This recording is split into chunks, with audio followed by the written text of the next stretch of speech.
नमस्कार, मैं हूं आपके साथ अंकिता पाल और आप सभी का हमर छत्तीसगढ़ में स्वागत है। रुक करते हैं खबरों की तरफ। Main pack set walkie talkie चोरी मामले में आपको बताते चले कि सन 2020 में बीएसएफ बांदे से चोरी की गई थी वॉकी टॉकी, जहां पर पुलिस के अनुसार 5 लाख का main pack set walkie talkie BSF ने 2020 में आपको बताते चले कि दुर्ग की गाड़ी को हायर कर बांदे बीएसएफ कैंप में लाया था। उस गाड़ी का ड्राइवर आरोपी जितेंद्र दुबे था और उस समय से मेन पैक सेट यानी कि वॉकी टॉकी जो है वो चोरी कर 4 साल से फरार था। आरोपी जितेंद्र दुबे दुर्ग में किराए के मकान में रहता है।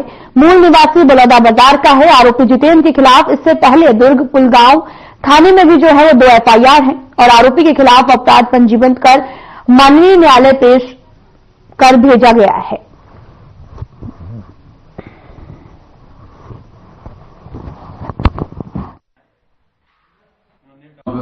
2020 में बीएसएफ का एक मेन पैक सेट होता है जो संचार का काम करता है, वह गुम होने की रिपोर्ट दर्ज कराए थे। अभी दुर्ग पुलिस कुर्सीपाल से सूचना मिला कि सेट वहां किसी व्यक्ति से बरामद किए हैं, तो उसकी सूचना पर यहां टीम रवाना किया गया था। जो पता चला कि सेट उसके पास पाया गया है जो 2020 में बीएसएफ बांदे से लापता हुआ था, गुमा था। तो श्रीमान पुलिस अधीक्षक महोदय, अतिरिक्त पुलिस अधीक्षक महोदय और एसडीपी महोदय को अवगत कराया गया। तो एक टीम बनाया गया। उस टीम के आधार पर उस व्यक्ति को दुर्ग से पकड़कर लाया गया। उसके पास से सेट मिला है और फिर थाना बांदे में एफआईआर दर्ज कर आज माननीय न्यायालय के समक्ष पेश किया जाएगा। खबर कोरबा से है, जहां पर बीते दिन बगदेव SECL भूमिगत खदान में एक कर्मी ने फांसी लगा ली है, जिसके बाद वहां पर काम करने वाले कर्मियों में हड़कंप मच गया। घटना की सूचना मिलते ही मौके पर पहुंची पुलिस ने जांच भी शुरू कर दी है। प्रारंभिक जांच पर पता चला कि व्यक्ति काफी कर्ज में था, जिसका सुसाइड नोट भी बरामद हुआ है।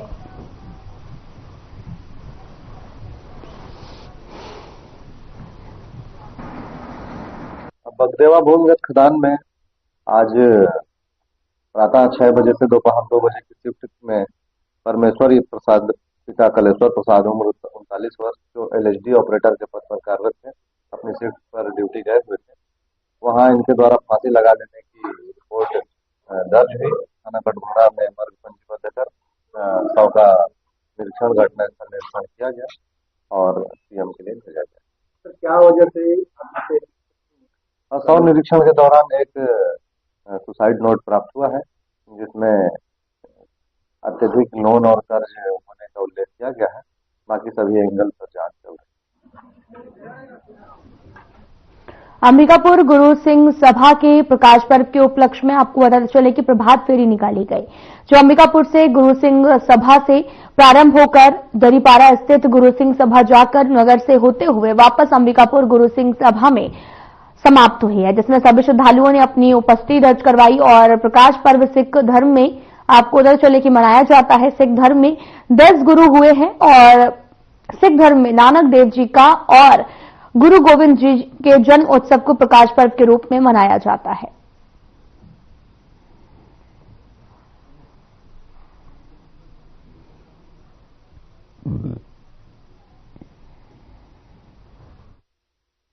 हमारा सचिव गुरुद्वारा श्री गुरु सिंह सभा अंबिकापुर हम संत श्री गुरु गोविंद सिंह जी महाराज जी का 398वां प्रकाश पर्व, जो कि परसों 6 तारीख को हम बड़े ही धूमधाम से मना रहे हैं।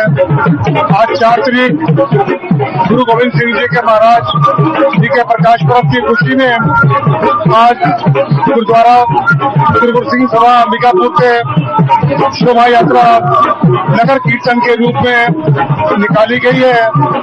आज हम गुरुद्वारा साहब से निकल के पुराना बस स्टैंड मायालाल के सामने, जो कि कर्तव्य का प्रोग्राम चल रहा है, सभी साथ संगत जी उसको देख रहे हैं। यहाँ से प्रोग्राम समाप्त होने के बाद हम गुरुद्वारा श्री गुरु नानक निवास वहाँ पर पहुँचेंगे।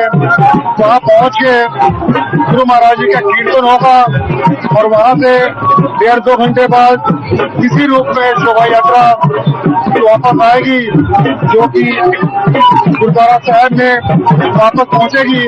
तकरीबन रात को 8:30-9 बजे हम गुरुद्वारा साहब में शोभा यात्रा लेके वापस पहुंचेंगे। वहां पर गुरु का अटूट लंगर बताया जाएगा। मैं सुनने वाले सभी सत्संग जी को और जो हमारे प्रचारक कर रहे हैं, जो चैनल दिखा रहे हैं, मैं उनका बहुत बहुत धन्यवाद करता हूँ, जो कि आपको ये सारी धार्मिक शिक्षाएं आप तक पहुंचा रहे हैं। परसों गुरु महाराज जी का प्रकाश पर्व गुरुद्वारा साहब में मनाया जाएगा। सुबह से ही गुरु महाराज जी के कीर्तन का प्रोग्राम शुरू हो जाएगा, जो कि दोपहर तक चलेगा। दोपहर को गुरु का अटूट लंगर बताया जाएगा।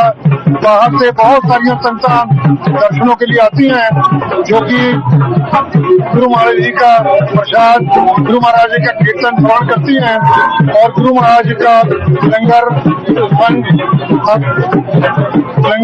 छकती हैं और गुरु महाराज जी का प्रसाद देकर अपने अपने घरों को जाती हैं।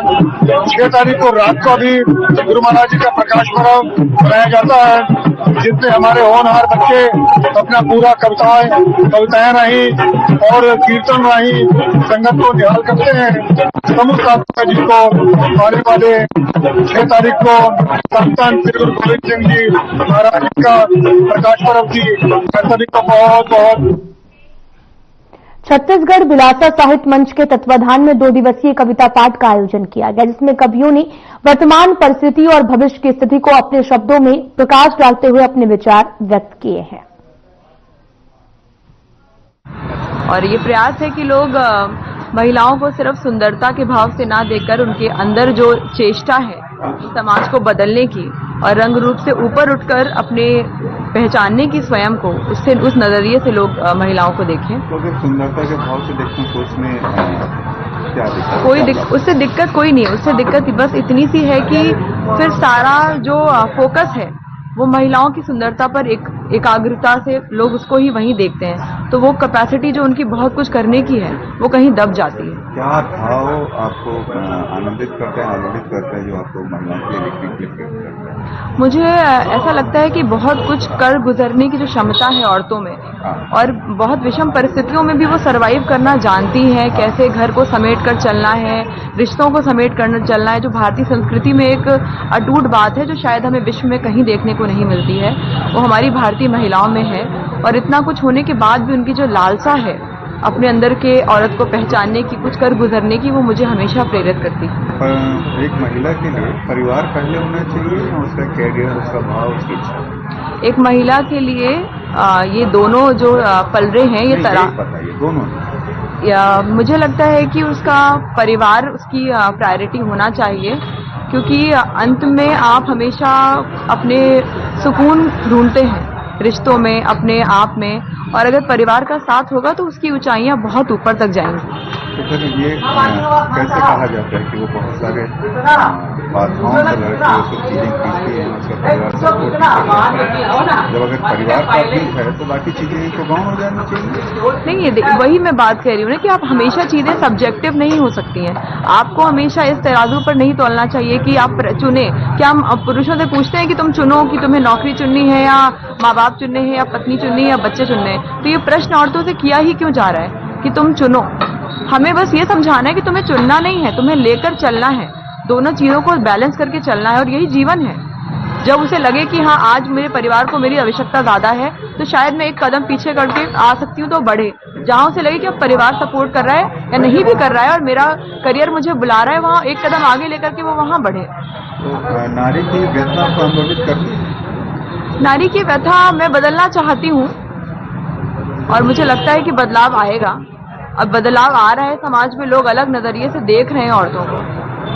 मतलब ऑब्जेक्टिफिकेशन जो औरतों का हो रखा था उससे अतरब लोग देख रहे हैं औरतों को। जी, मैं छोटी क्लास के बच्चों को पढ़ाती थी और मैं ये ध्यान रखती थी कि किसी भी बच्चे में कभी भेदभाव ना हो, कभी कोई बच्चा ये ना महसूस करे कि मैं किसी अफसर का बच्चा हूँ या किसी नौकर का बच्चा हूँ, क्योंकि वहाँ तो ACCL का स्कूल था, तो वहाँ जो ACCL के एम्प्लॉय थे 4th क्लास से लेके 1st क्लास तक सारे बच्चे वहीं पढ़ते थे। मैंने कभी ये जानने की कोशिश नहीं की कि कौन सा बच्चा उसका पेरेंट किस ओहदे पर है। मेरे लिए सारे बच्चे बराबर थे। बच्चे की हरकत ने, उसकी किसी गतिविधि ने उसके व्यक्तित्व को प्रभावित किया? बिल्कुल, कई बच्चों की अच्छी भी बुरी भी, उनकी संकोच वाली बातें भी, जैसे कि उस पर कभी 4 लाइन आपने लिखी? उस पे भी मैंने लिखा है। और अभी मैं उनकी एक घटना भी सुना सकती हूँ आपको। मैं नाम सहित बोल सकती हूँ। मिस्टर राउत यहाँ पर हुआ करते थे बहुत पहले अधिकारी, जो कि मैं कुछ होश याद नहीं है। उनकी बच्ची बहुत मासूम, बहुत प्यारी, बहुत अच्छी थी। तो वो किसी से मिल नहीं पाती थी, बहुत संकोच करती थी, और या वो सब चाहती थी। मैंने बहुत ज्यादा उसे स्नेह के साथ जब उसके साथ व्यवहार करना शुरू किया तो धीरे धीरे उसने खुलना शुरू किया। यह देखकर उसके घर वालों को भी ये बात समझ में आई कि हाँ, इनके प्रभाव से मेरी बच्ची में कुछ असर आ रहा है, और उन्होंने इस चीज को एप्रिसिएट भी किया। तो मेरा उद्देश्य एप्रिसिएशन नहीं था, पर वो बच्ची जो मेरे प्यार से, मेरे व्यवहार से खुली, उसका संकोच टूटा, पढ़ाई में मन लगा, वो मुझे अच्छा लगा। इस तरह अगर कोई बच्चा किसी प्रकार की उसको समस्या थी कि मम्मी ये नहीं करवा पा रही हैं, तो मेरी कोशिश रहती थी कि मैं जितनी को उसको मदद कर सकती हूँ कर दूं। या कोई बच्चा 2-3 दिन नहीं आया तो हम लोगों को लगता था कि उसको होमवर्क करने के लिए कुछ अगर हमारी तरफ से मदद की आवश्यकता है, उसमें मैंने कभी कोई कमी नहीं की। और मुझे वर्तमान माहौल आपको कैसा लगता है? देश का वर्तमान माहौल अब क्या कहूँ, मैं कहना तो नहीं चाहती, लेकिन एक तरफ तो विकास है, इसमें कोई दो मत नहीं है, उन्नति है। लोग बातें जरूर कर रहे हैं कि शिक्षा के बड़े बड़े कॉलेज खुल गए हैं, पर नैतिकता का ह्रास होता चला जा रहा है। और मैं सोचती हूँ कि जो हम बोलते हैं कि भेदभाव ना करें, वो तो मुझे भेदभाव कुछ ज्यादा ही दिखाई दे रहा है, चाहे वो धर्म की आड़ लेकर हो, चाहे राजनीति में हो, चाहे वर्ग भेद हो। ये तो हो रहा है, ये तो सबको दिख रहा है, और यही तो नहीं होना चाहिए। तभी तो विकास का सही अर्थ होगा ना, सबका विकास के अधिकार है। दरअसल ये स्वभावगत प्रक्रिया है, और कोई अपना अलग अलग क्षेत्र है, अलग अलग जोनर है, उस जोन में जब उसके अनुकूल या प्रतिकूल परिस्थितियां जो निर्मित होती हैं, उसी के अनुसार ही काव्य का सृजन शुरू होता है, लेखन का भी होता है, चाहे पद्य हो अथवा गद्य हो, अभिव्यक्ति उसी के माध्यम से आती है। साहित्य क्यों जरूरी है? साहित्य, जैसा कि आप सब जानते हैं, पढ़े लिखे हैं, साहित्य समाज का दर्पण है, और जो कुछ दिखाई देता है उसी के अनुकूल प्रतिकूल कैसी भी स्थिति बनती है वो लिखा जाता है। कभी गद्य के माध्यम से लिखा जाता है, कभी पद्य के माध्यम से लिखा जाता है। उसकी मीमांसा होती है, उसकी विवेचना होती है। उस मीमांसा और विवेचना के बाद जो अर्थ निकलते हैं वही आपको तत्कालिक समाज का दर्शन करवाते हैं। इसलिए साहित्य को समाज का दर्पण भी कहा जाता है। गरियाबंद में राष्ट्र जागरण 108 कुंडीय गायत्री महायज्ञ का आयोजन किया गया है, जिसमें सीएम विष्णुदेव साय ने शिरकत की है।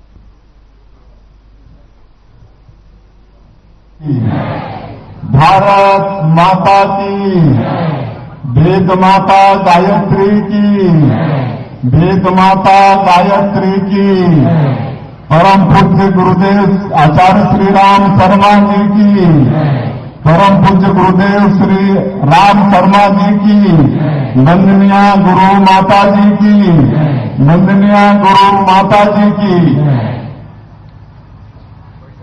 आज गरियाबंद इस पावन भूमि में राष्ट्र जागरण हेतु आयोजित 108 कुंडीय गायत्री महायज्ञ में मंच में विराजमान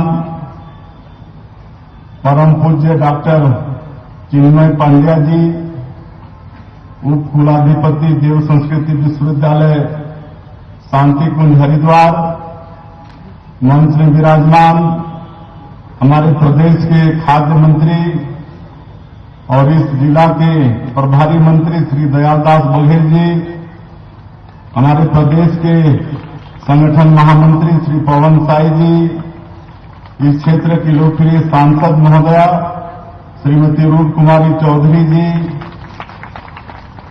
राजिम के सम्मानीय विधायक रोहित साहू जी, मंच में विराजमान हमारी धर्मपत्नी श्रीमती कौशल्या साई जी, प्रदेश के पूर्व संगठन महामंत्री डॉक्टर राम प्रताप सिंह जी, पूर्व सांसदगण आदरणीय चुन्नीलाल साहू जी, चंदूलाल साहू जी, यहाँ के जिला के अध्यक्ष राजेश साहू जी, पूर्व संसदीय सचिव गोवर्धन मांझी जी, मंच के नीचे श्रीमती सरला कोसरिया जी, शायद अमितेश शुक्ला जी भी कहीं बैठे हैं, हमारे प्रदेश के पूर्व मंत्री अमितेश शुक्ला जी,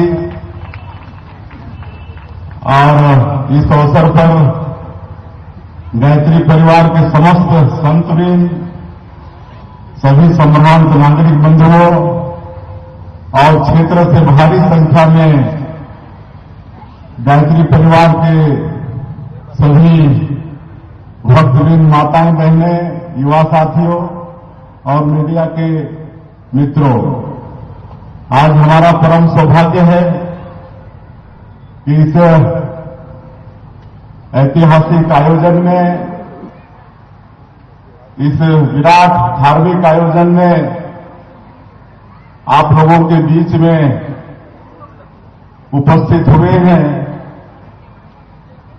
और इसके लिए मैं गायत्री परिवार का आभार व्यक्त करता हूं और साथ ही साथ हमारे छत्तीसगढ़ प्रदेश के लिए सौभाग्य का विषय है कि आज गरियाबंद की पावन भूमि में डॉक्टर चिन्मय पांड्या जी यहां पर उपस्थित हुए हैं। मैं पूरे छत्तीसगढ़ की जनता की तरफ से उनका बहुत बहुत स्वागत करता हूं, अभिनंदन करता हूं। वो लगातार कई हजार किलोमीटर प्रवास करके छत्तीसगढ़ के अंदर में धर्म जागरण का काम कर रहे हैं। मुझे मालूम है कि कल आप हमारे जसपुर जिले के कोतबा में इसी तरह का महायज्ञ का आयोजन हुआ है, वहां पर आप पधारे थे और वहां से चल के आप यहां गरियाबंद की धरती में पधारे हैं। आपका बहुत बहुत स्वागत है, अभिनंदन है। और ये माता कौशल्या की धरती है, उनका ये मैके है, भगवान राम का ननिहाल है, माता सबरी की ये धरती है और भगवान राम अपने 14 साल के वनवास काल में से अधिकांश समय 10 साल हमारे छत्तीसगढ़ में बिताए। हम लोगों के लिए सौभाग्य का विषय है। ऐसी धरती में आपका बहुत बहुत स्वागत है और मेरा परम सौभाग्य है कि गायत्री परिवार से हम पिछले कई वर्षों से जुड़े हुए हैं। गुरुजी से तो दर्शन करने का लाभ हमको नहीं मिल पाया, लेकिन आदरणीय डॉक्टर प्रणव पंड्या जी से कई बार उनके साथ मुलाकात हुई, उनका आशीर्वाद लिया। और मैं एक चीज बताना चाहूंगा कि हम जिस जिले से आते हैं वो पहले रायगढ़ जिला था, अब 2 जिला होकर जसपुर जिला अलग हो गया है और हमारा गांव छोटा सा बगिया वो जसपुर जिले में है, लेकिन उसी जिले में के चेटबाकर के गांव है जसपुर जिले में ही, और वहां पर अविभाजित रायगढ़ जिले का प्रथम प्रज्ञापीठ वहां पर स्थापित है और वहां पर परम पूज्य गुरुजी वहां पर पधारे थे। और मुझे बताया गया है कि मैं बचपन में तो स्टूडेंट लाइफ में पढ़ाई में लगा था, लेकिन बाद में बताते हैं कि उस प्रज्ञापीठ में परम पूज्य गुरुदेव जी आए थे और जहां पर वो खड़ा हुए थे उनके पैर के नीचे से पीपल का पौधा उगा और आज भी वो पीपल बड़ा रूप ले लिया है। हमारे परिवार के वहां पर चाचा वाचा लोग हैं, हम लोग का वो भी एक गांव है, तो सभी गायत्री परिवार से जुड़े हैं। बड़ी प्रतिष्ठा उस प्रज्ञापीठ की है। एक बार कई के किस्सा है मैं बताना चाहूंगा। आदरणीय डॉक्टर प्रणव पंड्या जी उसी रास्ता से गुजर रहे थे तो ये चेटवा हाईवे के बगल में ही वो गांव है जहां प्रज्ञापीठ है। तो जब चेटवा पहुंचे तो उनकी गाड़ी अचानक बंद हो गई, स्टार्ट बंद हो गया। अब सबको ताज्जुब हुआ कि गाड़ी कैसे स्टार्ट बंद हो गया। सब उतर के देखे, सब चीज चेक चाक किए, सब कुछ ठीक है, लेकिन गाड़ी कैसे बंद हो गया, स्टार्ट भी नहीं हो रहा है। तो अब संतों का तो अलग ही मामला रहता है। वो पूछे कि यहां कोई कुछ विशेष स्थान है क्या, तो बताए कि नहीं, यहां पर गायत्री मंदिर है, प्रज्ञापीठ है, और बहुत साल पहले यहां पर गुरुजी का आगमन हुआ था। तो उनको याद आ गया कि हमसे भूल हो रही है, हम इतने बड़े जगह को छोड़ के यहां पर जा रहे हैं। और वो जगह को गए और फिर आने के बाद वो गाड़ी अपने आप स्टार्ट करने से स्टार्ट हो गई। तो ऐसा वो जगह हमारे जसपुर जिले में चेटवा में वो गायत्री का प्रज्ञापीठ है। और आज जिस तरह से आदरणीय डॉक्टर चिन्मय पांड्या जी बता रहे थे कि आज कितने देशों में और 5000 से ज्यादा गायत्री परिवार का एक केंद्र, करोड़ों लोग जुड़े हुए हैं। आज वास्तव में धर्म जागरण का जो काम गायत्री परिवार की तरफ से हो रहा है, उसकी जितनी प्रशंसा की जाए कम है। और मैं विशेषकर जनजातीय समाज से आता हूं, तो मैं कहना चाहूंगा कि आज जो हमारा सरगुजा संभाग है, चाहे वो जसपुर जिला है, जहां पर धर्मांतरण का काम जोरों से होता रहा है, वहां पर एशिया महाद्वीप का सेकेंड लार्जेस्ट चर्च है। और वहां पर किस तरह से धर्मांतरण हुआ, पिछले दिनों गोहत्या हुई, और स्वर्गीय दिलीप सिंह जुरदेव जी हमारे जसपुर राज परिवार के हुए, जो 5 बार सांसद केंद्र में मंत्री रहते हुए घरवासी कार्यक्रम चलाए और लाखों कन्वर्टेड ईसाइयों को अपने हाथ से उनका पैर धोके उनको हिंदू बनाए। वनवासी कल्याण आश्रम वहां पर है, केंद्रीय कार्यालय जसपुर में, और आज गायत्री परिवार काफी फैला हुआ है। तो इस सब के कारण वो क्षेत्र बचा हुआ है। और जिस तरह से आज धर्मांतरण बंद हुआ है, और विशेषकर हमारे जनजातीय समाज के लोग आज गायत्री परिवार से जुड़ रहे हैं।